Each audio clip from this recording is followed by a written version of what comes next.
네, 오늘은 에베소서 4장 20절과 24절의 말씀을 가지고 겉옷이 아니라 사람을 바꾸라. 네, 겉옷이 아니라 사람을 바꾸라라는 제목으로 하나님 말씀 증거하겠습니다.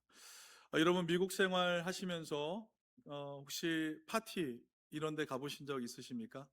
네, 저도 사실은 어른들이 하는 파티를 제대로 가본 적이 한 번도 없습니다. 어린아이들 생일 파티, 네, 그런 데는 제가 많이 가봤는데 어른들이 하는 그런 파티는 가본 적이 없는데, 여러분 보통 우리가 영화에서 보는 그 파티 장면 한번 떠올려 보시면 좋을 것 같아요. 사방에서 수많은 사람들이 떠들고 음악 소리가 높은 그 파티장에서, 여러분 참 신기하게도 내 이름이 불리거나 혹은 내가 관심을 가지고 있는 그 주제가 나오면 그 소리만은 선명하게 들리는 때가 있습니다. 그럼 맞습니까? 네, 사람들이 아무리 많아도요, 누가 내 이름을 부르면 그게 들리고 내가 관심 갖는 것이 얘기를 하면 들리게 된다라는 것입니다. 이것을 칵테일 파티 효과라고 해요. 이런 이론이 있어요. 칵테일 파티 효과. 시끄러운 상황에서도 내 이름을 들을 수 있는 것은, 여러분 우리의 뇌가 수많은 그 정보들 중에서 나에게 의미 있는 것에만 선택적으로 집중하기 때문이다라는 것입니다. 우리는 여러분 지난 4장 1절부터 16절을 통해서 교회의 하나됨과 그리스도에게까지 자라나가야 하는 성숙에 대해서 한 말씀을 나누었습니다. 그런데 오늘 본문 바로 앞에 배치되었던, 지난주에 살펴봤던 17절에서 19절의 말씀을 보시면 사도 바울이 아주 무서운 경고를 했다는 것을 아마 기억하실 것입니다.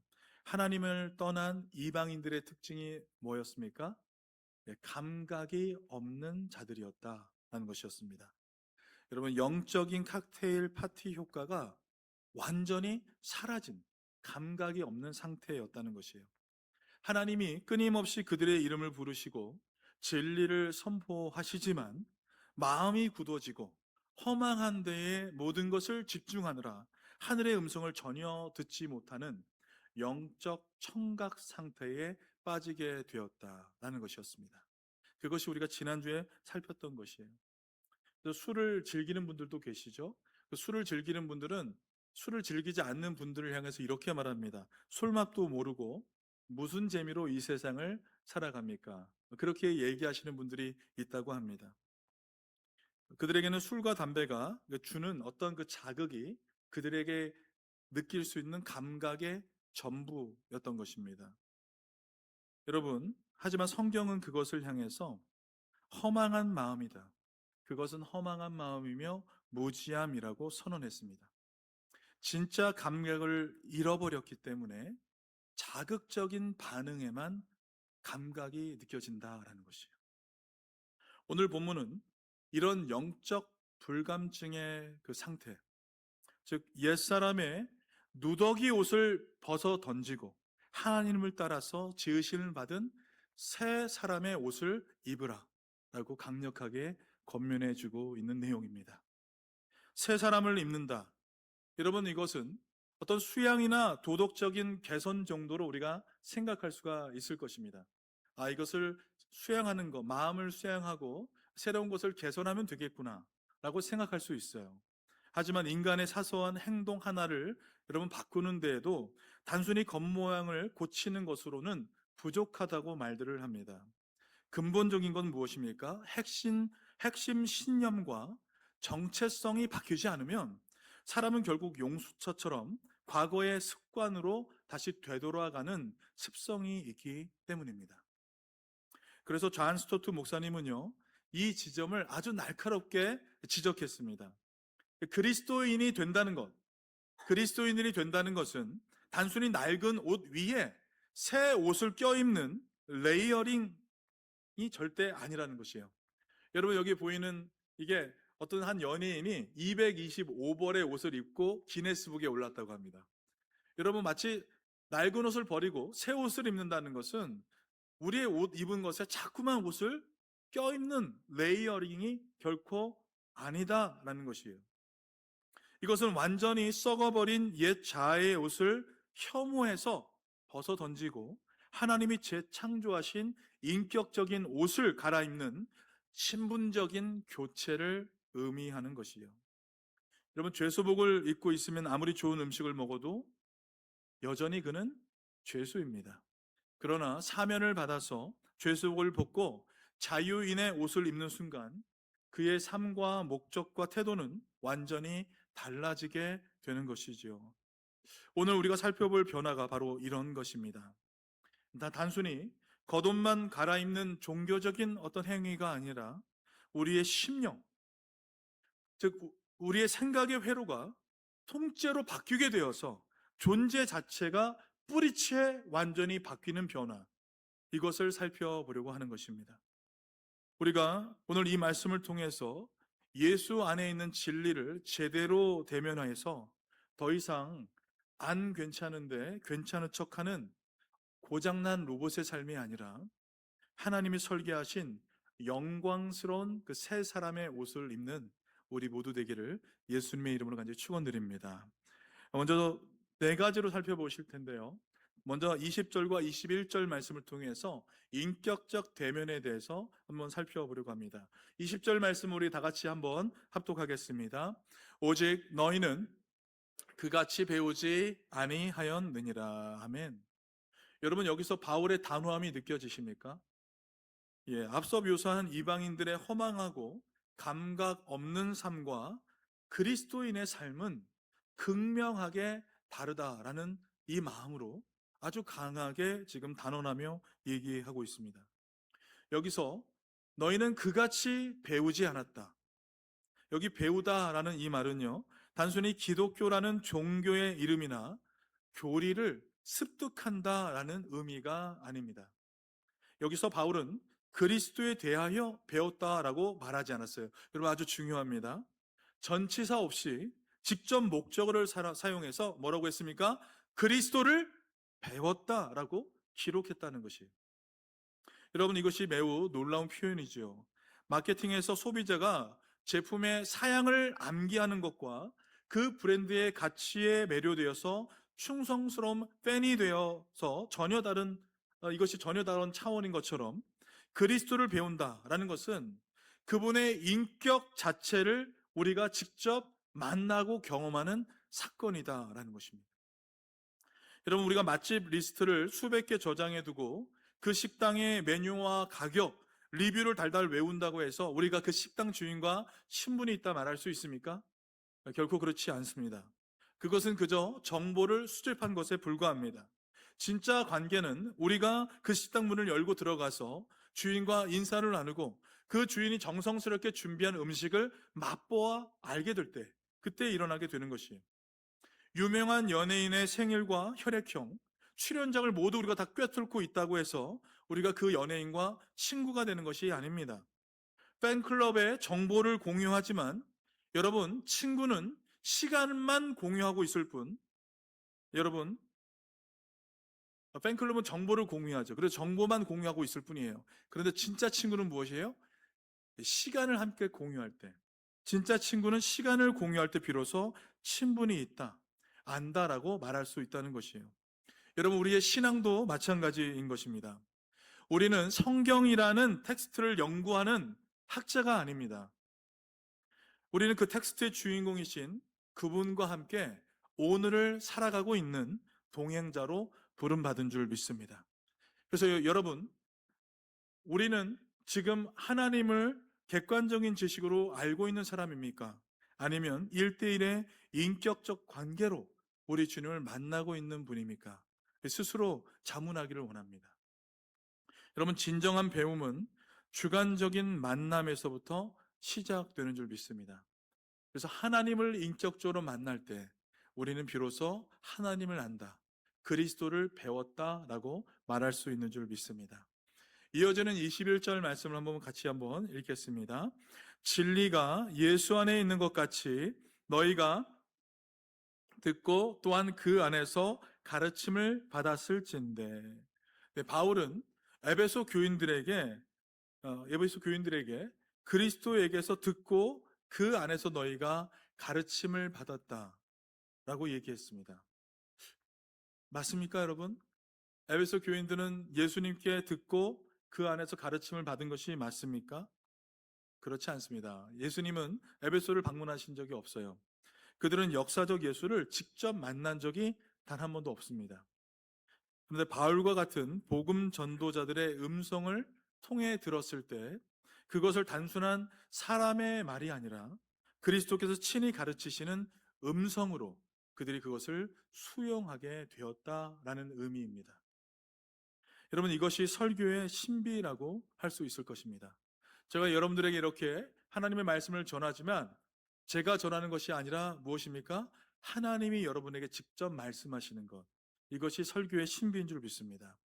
여러분, 우리가 성경의 권위 앞에서 밑에서 듣는 이 순종의 자세를 가질 때 그리스도는 우리 신앙의 주어가 되시고 목적어가 되시고 환경이 되시는 줄 믿습니다. 예수님은 단순히 진리를 말씀하시는 분이 결코 아니에요. 요한복음 14장 6절에 뭐라고 하셨습니까? 같이 한번 읽겠습니다. 내가 곧 길이요 진리요 생명이니 나로 말미암지 않고는 아버지께로 올 자가 없느니라 라고 말씀해 주신 줄 믿습니다. 예수님은 무엇입니까? 그분 자체가 유일하신 진리 자체, 진리의 실체 되시는 줄 믿습니다. 우리가 이 진리이신 예수님을 인격적으로 대면할 때 우리를 꽁꽁 싸매고 있던 거짓된 가치관과 옛 삶의 방식은 뿌리채 흔들리기 시작하는 것입니다.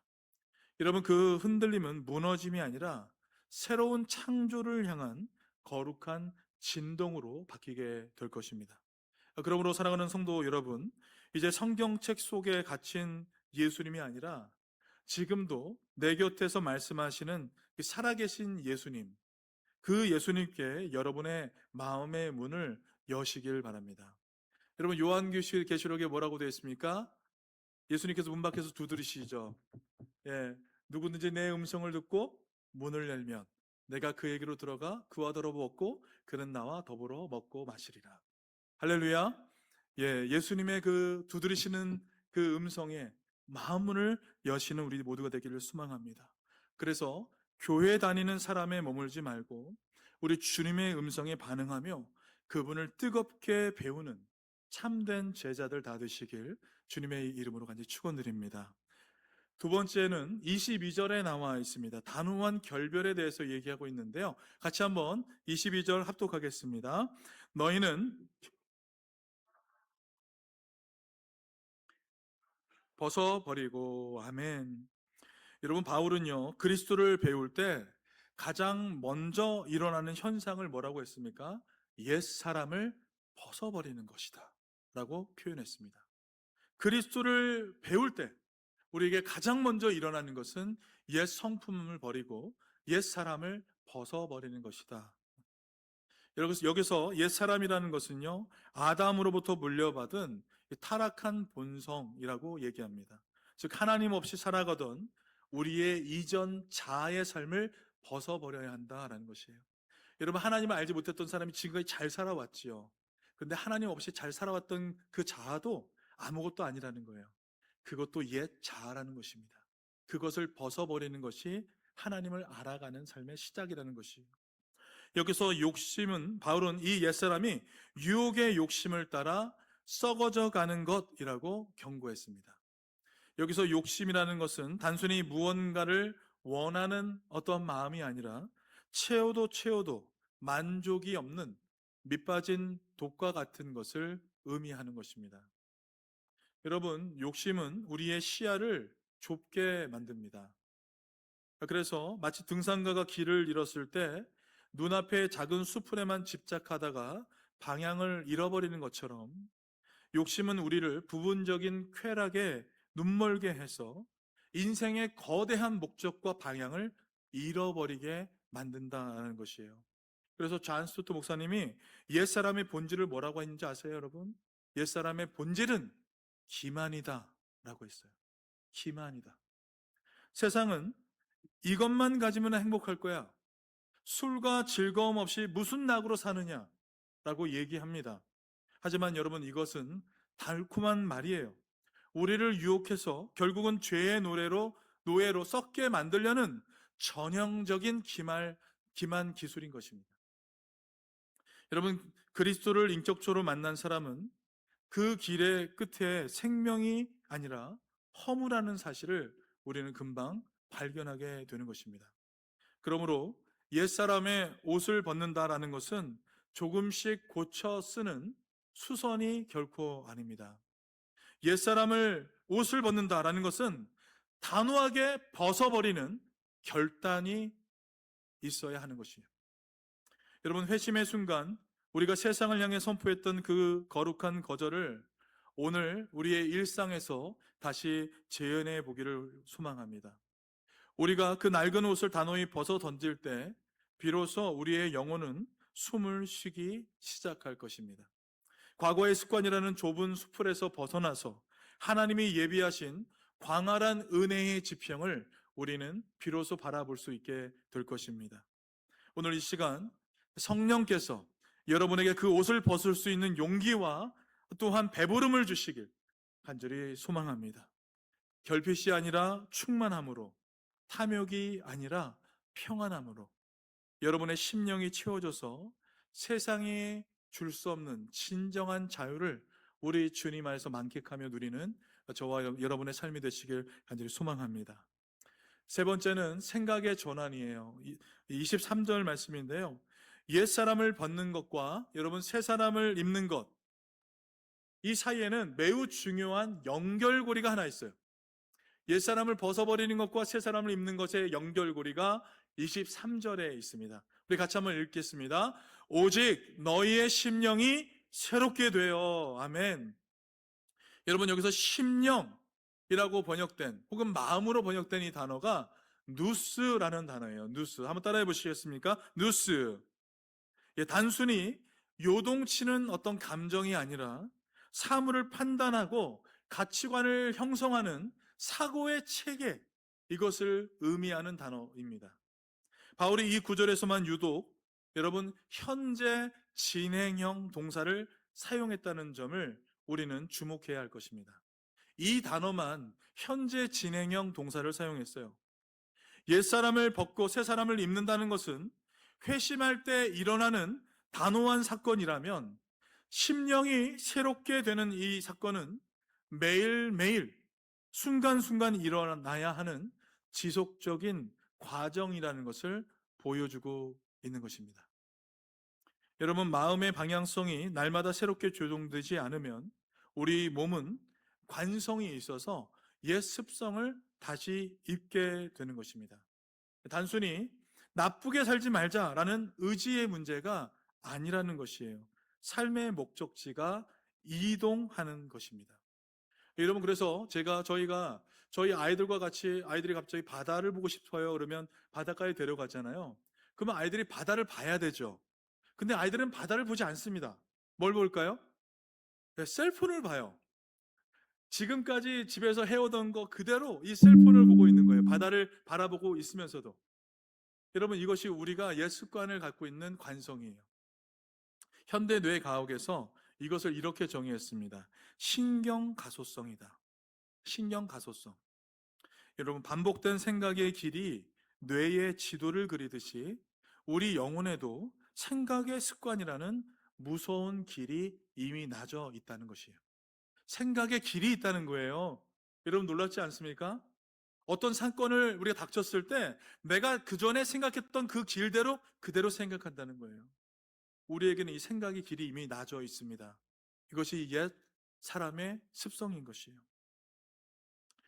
여러분, 유명한 정원사 한 분이 이런 표현을 썼습니다. 저는 이것이 너무 좋은 표현이라고 생각합니다. 정원에서 잡초를 없애는 가장 확실한 방법은 잡초를 뽑는 것에 있지 않다. 그 땅에 꽃을 심는 것이다. 여러분, 너무나 멋진 명언 아닙니까? 예, 잡초가 너무 많이 자라서 잡초를 뽑는 데 신경 쓰면 안 된다는 거예요. 그냥 꽃만 심으면 잡초가 없어진다라는 것이에요. 우리가 죄 짓지 말아야지, 옛 습관을 버려야지 라고 생각하면요, 죄 짓지 말아야지 하면서 온통 죄가 떠오르고요, 옛 습관을 버려야지 하면서 옛 습관만 자꾸만 내 안에 가득해진다라는 것입니다. 오히려 잡초만 계속 많아진다는 거예요. 여러분, 하지만 그 자리에 무엇이에요? 하나님 말씀의 꽃을 심게 되면 네, 가꾸기 시작하면 잡초는 더 이상 그곳에 발붙일 곳이 없어지게 되는 줄 믿습니다. 여러분, 그리스도의 진리가 우리 마음을 점유하기 시작할 때 일어나는 것, 그것이 이와 같다는 것입니다. 우리의 누스, 심령이 세상의 자극이 아니라 하늘의 기쁨에 반응하는 거룩한 습관을 우리는 형성하게 된다라는 것입니다.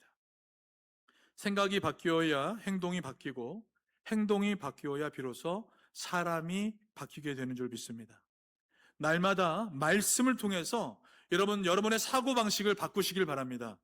예, 그래서 하늘의 주파수에 자꾸만 나의 사고방식을 튜닝할 때, 이 내적인 튜닝이 일어났을 때 우리는 새 사람의 삶을 유지할 능력을 얻게 되는 줄 믿습니다. 날마다 하나님의 말씀으로 우리의 생각의 사고를 바꾸시기를 간절히 소망합니다.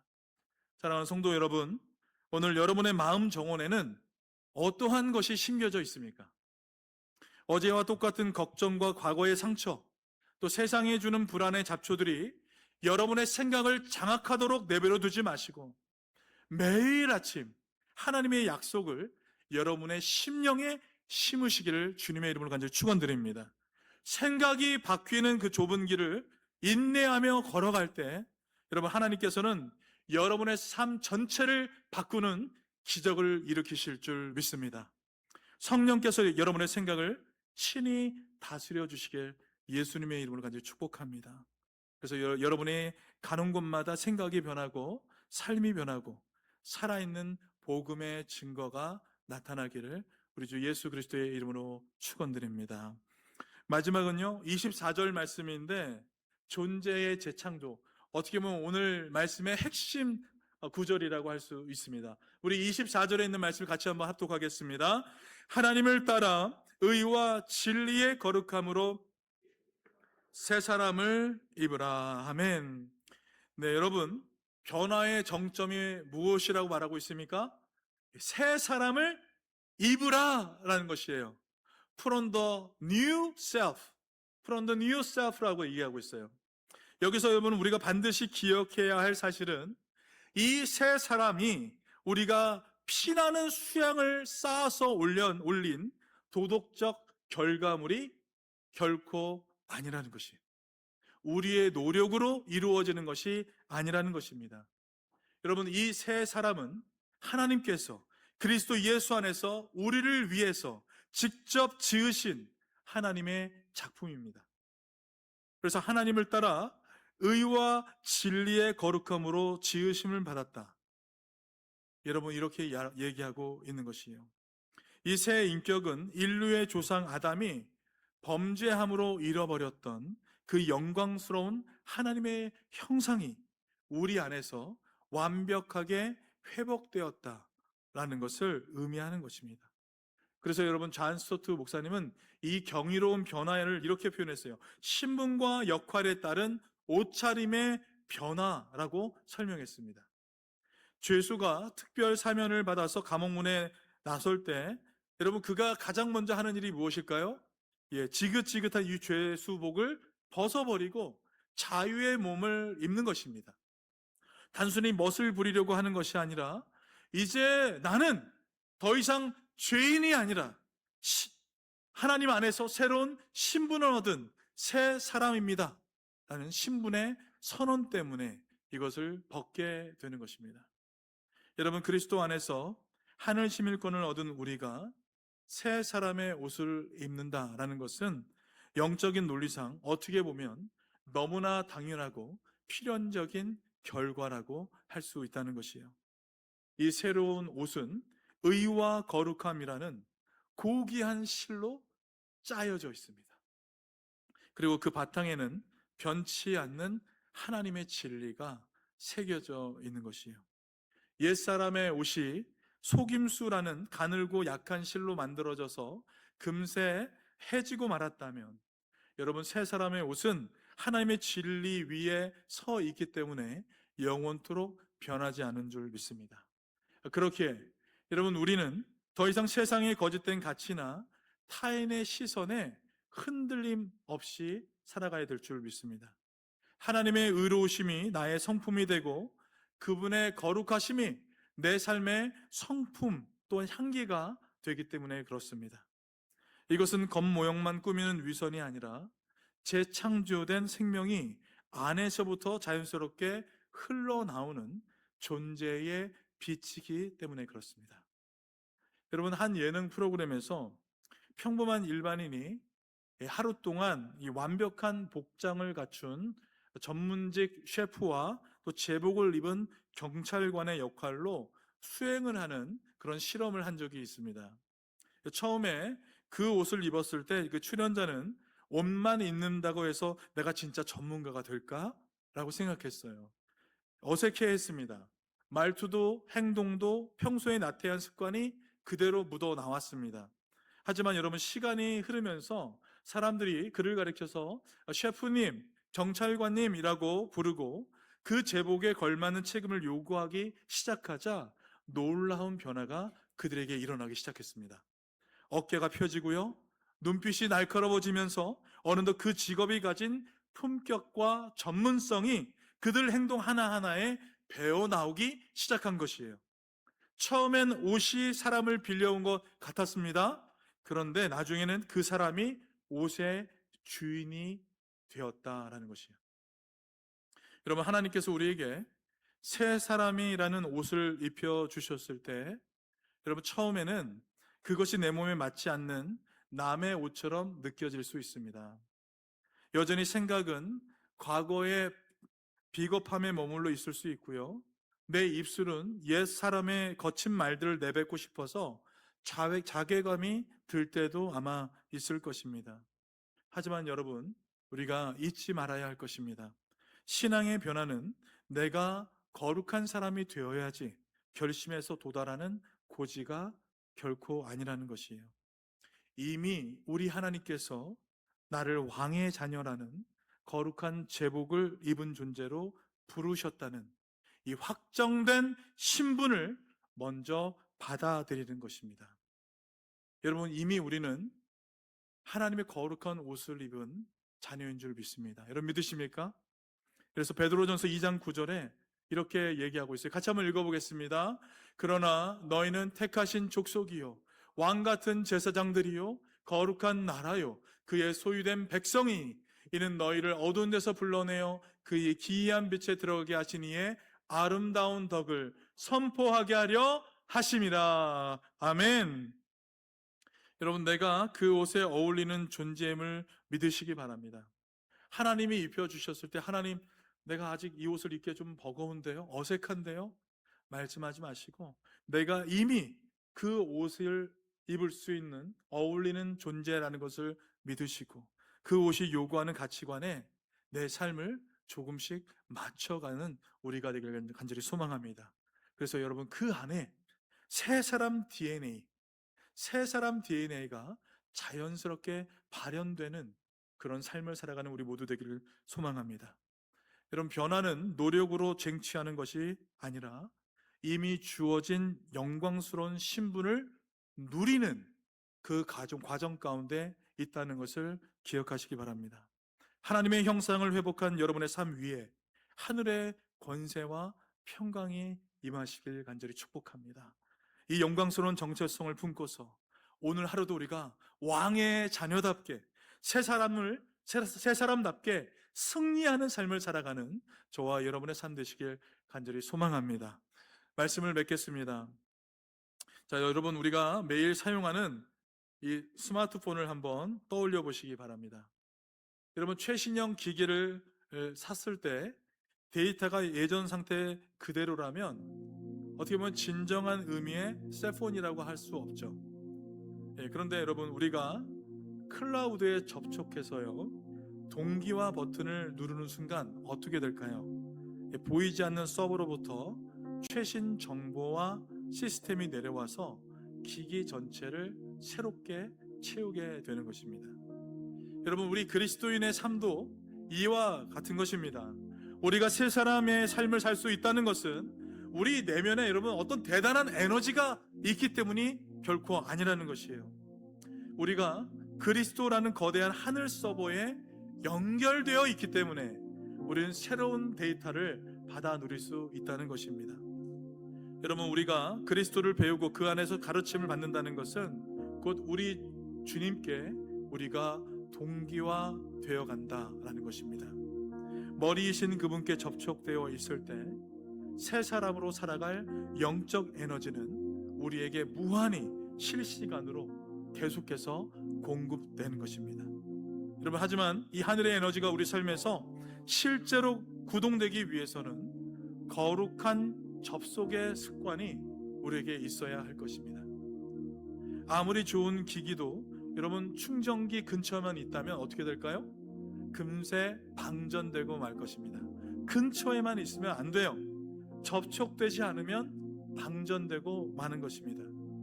여러분, 우리의 습관은 우리 영혼을 그리스도께 고정시키는 충전 단자와 같은 것입니다. 예수님께서도 안식일마다 회당에 가시는 거룩한 습관을 통해서 우리 하나님 아버지와 늘 접속하셨습니다. 단순히 내일부터는 다르게 살아야지, 여러분, 이 막연한 의지만으로는 우리 인생의 시스템 결코 바꿀 수 없습니다. 정해진 시간에 말씀을 펴시기 바랍니다. 무릎을 꿇고 주님께 인생의 초점을 맞추는 접촉의 습관이 우리에게 형성될 때 비로소 우리 존재에는 진정한 변화의 프로그램이 돌아가기 시작할 줄 믿습니다. 여러분, 우리는 이제 겉옷만 갈아입는 종교인이 결코 돼서는 안 될 것입니다. 존재의 근원이 바뀐 하나님의 자녀로 변화되시길 우리 주님 예수 그리스도의 이름으로 간절히 축원드립니다. 우리 모두가 옛사람의 낡은 운영체제를 완전히 삭제하고 그리스도의 영광스러운 새 옷을 입어서 하나님이 정말로 꿈꾸시고 원하시는 성도의 삶을 살아가시길 우리 주님의 이름으로 간절히 축원드립니다.